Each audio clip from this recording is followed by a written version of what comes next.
Tip number 1, being a manager is not an elevated version of being an individual contributor.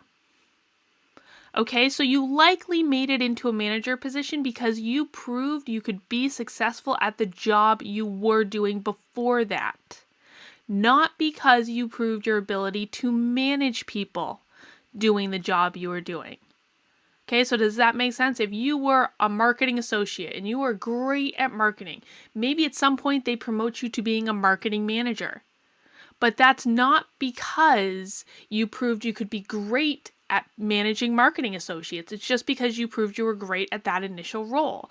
And that's what the idea of the Peter Principle is, okay? The Peter Principle is this notion that people in organizations will get promoted to their own level of incompetence. Now, that may seem funny, but there's a lot of truth to it. Just because you were successful doing that old job does not mean you're going to be successful in the new one. These are two very different things. People don't just wake up one day and automatically know how to manage other people. It is an acquired skill that you must develop in its own right.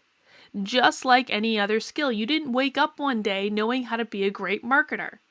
You worked for someone, maybe you went to school about it, and then you worked, and maybe you interned, and then you get your entry-level job. That's how you became a great marketer.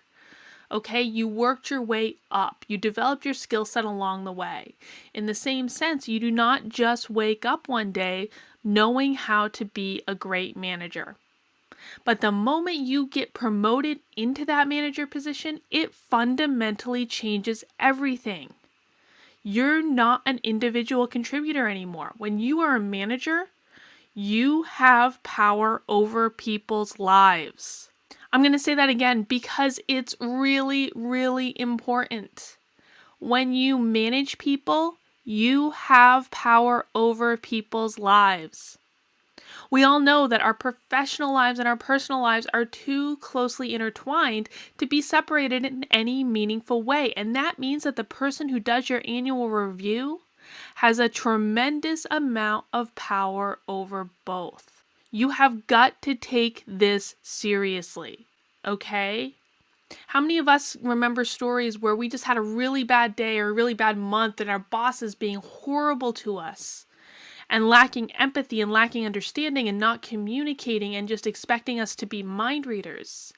Do we go home at the end of the day and feel great? No, we go home and we start picking fights with our partner, our husband, wife, boyfriend, girlfriend, whatever. The people closest to us, we start picking fights with them because we're so frustrated with what goes on at work. And then all of a sudden your home life is falling apart too. That's because the boss was not prepared for the job they were doing or they didn't take it seriously. Okay, you've now impacted the very real life of a very real person. And that's just one example. I'm sure we could sit here for hours throwing different examples back and forth.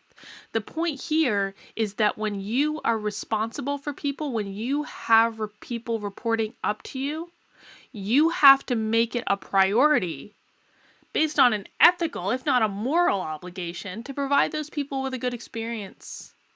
Because if you don't know the extent of the impact that you could have. Okay, so that's our tip number 1.